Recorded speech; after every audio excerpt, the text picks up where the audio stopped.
Sebagai komandan tertinggi pasukan Patri, Tuanku Imam Bonjol meninggalkan puluhan, ratusan, bahkan ribuan senjata dan benda pusaka lainnya. Tapi sangat disayangkan, benda-benda pusaka itu sebagian besar sudah hilang. Ada yang dipinjamkan dan tidak kembali, ada yang dicuri, dan bahkan mungkin ada yang sudah dijual ke kolektor. Di sisi lain, kita sangat berhutang budi kepada mereka yang masih menyimpan dan menjaga benda-benda pusaka pahlawan nasional ini. Meskipun yang tersisa bak butiran debu dibandingkan peninggalan Tuanku Imam Bonjol seluruhnya, setidaknya karena jasa mereka lah kita masih dapat melihat sebagian dari benda-benda pusaka bersejarah tersebut. Semoga konten ini menjadi pengingat kepada kita semua pentingnya menjaga dan memelihara benda-benda pusaka para pahlawan. Jangan sampai kita menyesal setelah benda-benda yang menyimpan sejarah panjang perjuangan bangsa kita punah.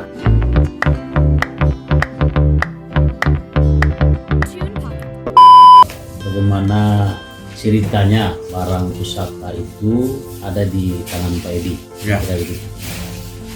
Jadi sekitar 30 tahun yang berlalu, barang itu terletak di dalam lemari ahli waris almarhum. Lemari itu terkunci, orang rumahnya tidak ada, dibawa pemiliknya ke Medan, tinggal lari. Beberapa orang masuk ke dalam rumah itu, langsung dibongkar.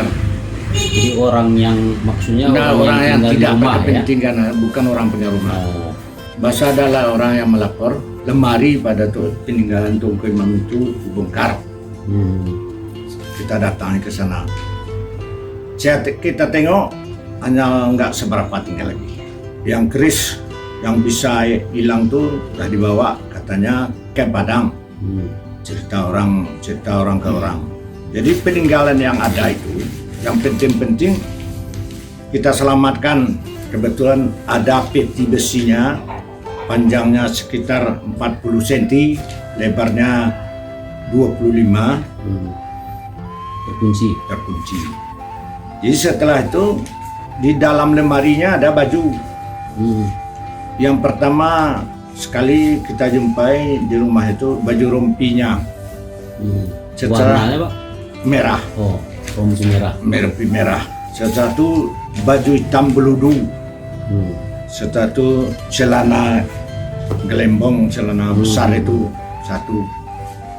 Sudah tuh topinya peci hitam. Yang tulisan Arab di sekelilingnya. Setelah itu saya melihat keris yang ada itu, langsung saya pukul peti besi tadi. Terdapatlah barang yang saya miliki di dalam itu. Selebihnya itu saya masukkan baju itu, ada cicinya yang paling kecil, karena itu barang itu bersejarah. Sekitar umur 12 tahun cicinya. Dari Tuanku Imam Bonjol. Cici paling cicinya, tapi karena itulah yang hidup waktu itu. Jadi saya bilangkan, kau gali ini dalam 1 meter ke bawah, kau cari tempatnya yang paling bagus, masukkan peti ini, bajunya, keris yang lain. Selain dari itu saya bawa, saya yang menyelamatkannya. Karena dia kecil, dia laksanakan kerja itu bagus-bagus, tertutup sampai saat sekarang Pak. Jadi barang saya bawa itu, itulah tinggal di tempat saya sendiri. Bajunya dimasukkan, rompinya dimasukkan, celana gelembongnya dimasukkan ke dalam itu. Rupanya senjatanya itu bukan sedikit Pak, banyak senjata Tuanku Imam untuk melakukan jalanan dinginnya itu, bukan sedikit. Jadi sebenarnya Pak pernah meminjam, saya mesti teringat begitu Pak, masa itu katanya dibawa ke Padang sebentar, dilihatkan ke Padang. Setelah itu karena orang ini punah, tidak ada orang ini untuk mengulayaki barang tersebut. Kita tidak ada yang menjaga. Karena kita tuh berlainan suku dengan dia kan. Jadi nanti kata orang bermacam-macam kan. Jadi untuk menyelamatkan barang pun tidak ada, cucu cicitnya pun susah untuk menyelamatkannya itu. Jadi maka tidak pulang lagi barang yang dipinjam. Apa tuh kira-kira jenis? Keris. Kerisnya 9 keloknya tuh. Lingkarnya 9 apanya. Tapi kalau misalnya kita gini kan sama lembu, dia terjun tuh langsung. Misalnya lembu sudah meninggal, kita tes, kita taruh aja di atas, dia terjun sendiri keluar.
Itulah barang-barang peninggalan itu.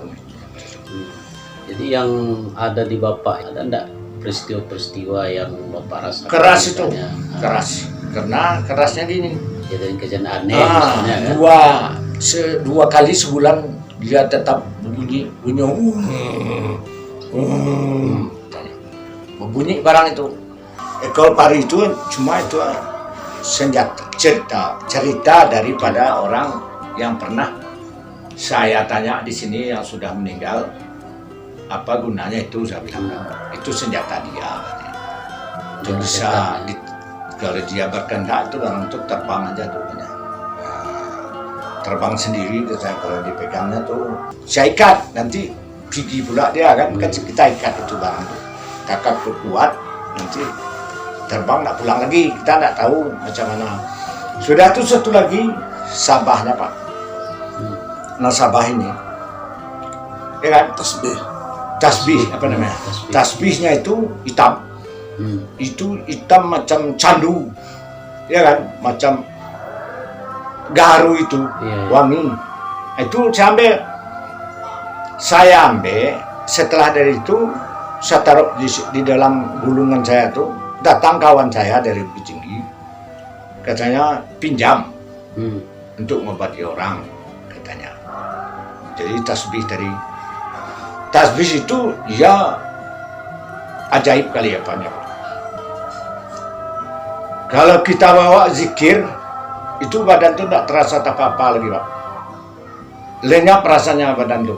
Setelah dari itu sampai sekarang tidak mau dia mulangkan orangnya ada lari ke Thailand katanya.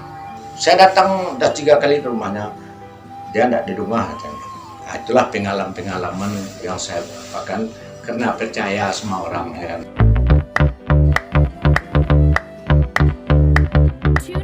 Jejak juang dan serba-serbi tentang Tuan Kumon Bonjol akan terus kita lanjutkan sampai tuntas setuntas-tuntasnya. Berikan dukungan pada kami bisa menyelesaikan tugas ini dengan cara like, subscribe, dan share.